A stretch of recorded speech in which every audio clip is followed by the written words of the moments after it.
আপনাদেরকে অনেকেই অনেকভাবে বুঝিয়েছে। আমি গতকালকে পাটগ্রামের জমরা ইউনিয়নে একটা মন্দিরে গেছিলাম। তো সেখানে এক ভদ্রলোক আমাকে এসে হাসতে হাসতে বলতেছে, বয়স্ক, কয় বাবা আমি তো কাপড় টাপড় নিয়ে চলে গেছিলাম, তোমাদের একটা ছেলে আমাকে ডেকে নিয়ে আসছে যে যাইতে হবে না আপনাকে, আমরা আপনাদের নিরাপত্তা দেব। আপনারা খোঁজ নিয়ে দেখুন কোথাও আমাদের দ্বারা আপনাদের কোনো ক্ষতি হয়েছে কিনা।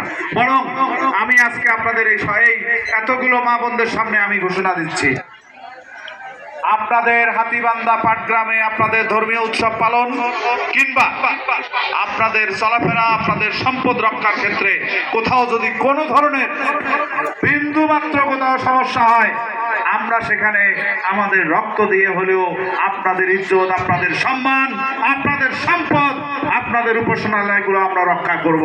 এটা আপনাদেরকে কথা দিয়ে গেলাম।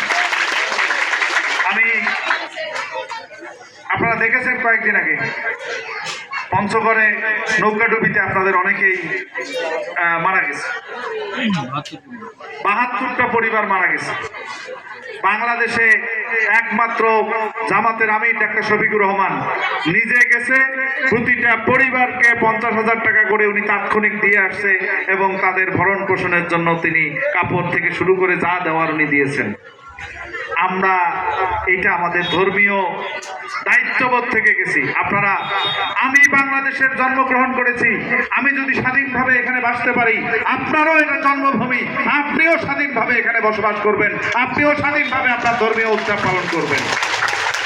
আমি আর কথা বাড়াতে চাই না, আমি শুধু আপনাদের কাছে একটু অনুরোধ করতে চাই যে আমরা একটু ভালোবাসা চাই, আপনারা একটু আমাদেরকে একটু ভালোবাসা দিবেন, আপনার হৃদয়ে আমাদের জন্য ছোট্ট একটু জায়গা রেখে দিবেন, যে এবার রাজুর জন্য, দাড়িপাল্লার জন্য আমরা এবার জায়গাটুকু রেখে দিলাম। পারা যাবে তো?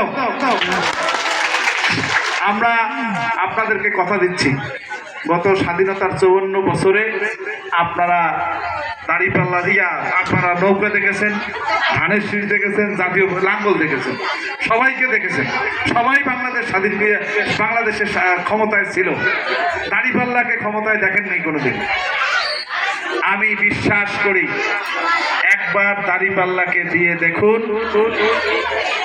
আপনারা এখানে আমাদের গুরুদেব মহোদয় আছেন, উনি সারা বাংলাদেশ ঘুরেন, আমি ওনাকে সবিনয় অনুরোধ করব। পিরোজপুর ১ আসনের আমাদের এমপি ছিল আল্লামা দেলোয়ার হোসেন সাইদি।